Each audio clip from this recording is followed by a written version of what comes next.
day 60 of the war, and the United States and Iran are both in a standoff over the Strait of Hormuz and over whether there will be peace talks.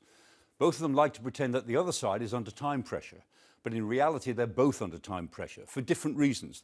The United States is under time pressure because of political issues. The US and the world economy are suffering. The US suffers less than anyone else in the world economy, but they still suffer from inflation and from the prospect that the world will go into a recession which will affect the United States itself.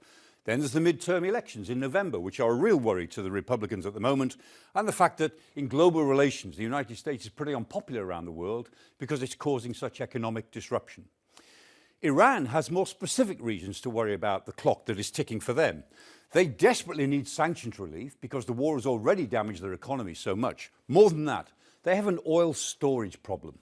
And if you look at the amount of time they've got before all of their oil storage is full, it's not very long. Most of the independent agencies like Societe Generale or Gulf News and so on, they say that they've got between 12 and 16 days storage left or 20 to 24 days before all of their storage is full. Now, why is that a problem? It's a problem because of the way in which oil exploration works. Once a well is sunk, then the oil that comes out of the reservoir is subject to natural pressures of gas, pressures of water and so on. It's not like a storage tank with an on and off tap. It has to keep coming. And so in Iran's case, it goes through pipelines, through pumping stations, and then it goes, most of it, to Karg Island if it's going to be exported. 90% goes to Karg Island, and then it goes onto tankers. If not from Karg Island, it can go straight onto tankers that can just be set at anchor. They're just storage units as such. That's what the Iranians can do. But here's the problem.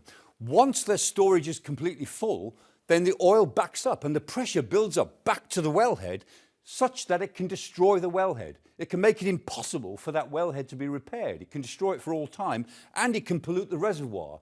As sediment separates, chemicals get into it, it can ruin a reservoir. So the fact is, Iran has 78 operating oil fields. It has 3,500 to 4,000 oil wells. Up to half of them might be damaged irreparably if this pressure builds back because they run out of storage space. And that's the Iranians' problem. Karg Island itself is under siege. The Americans could actually take it if they wanted to. They can't get any stuff out of the Strait of Hormuz.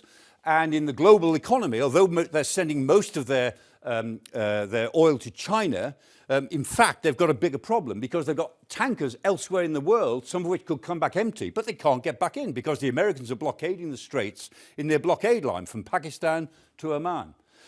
So the Iranians have got a real problem as they look at the future.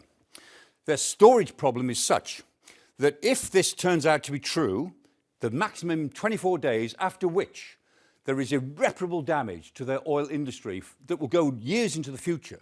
The question for the Americans is, does that bother the new Iranian leadership enough? These are the hardliners who are now in control. And the fact is, the Islamic Revolutionary Guard Corps has creamed off, last year, it is estimated by the United States, about $45 billion from sanctions invasion.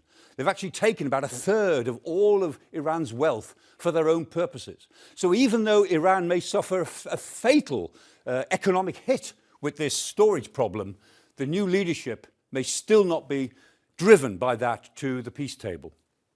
The United States has its clock ticking. The Iranian clock, I think, is ticking more loudly, but it's not clear to me that the leadership hears it at that volume.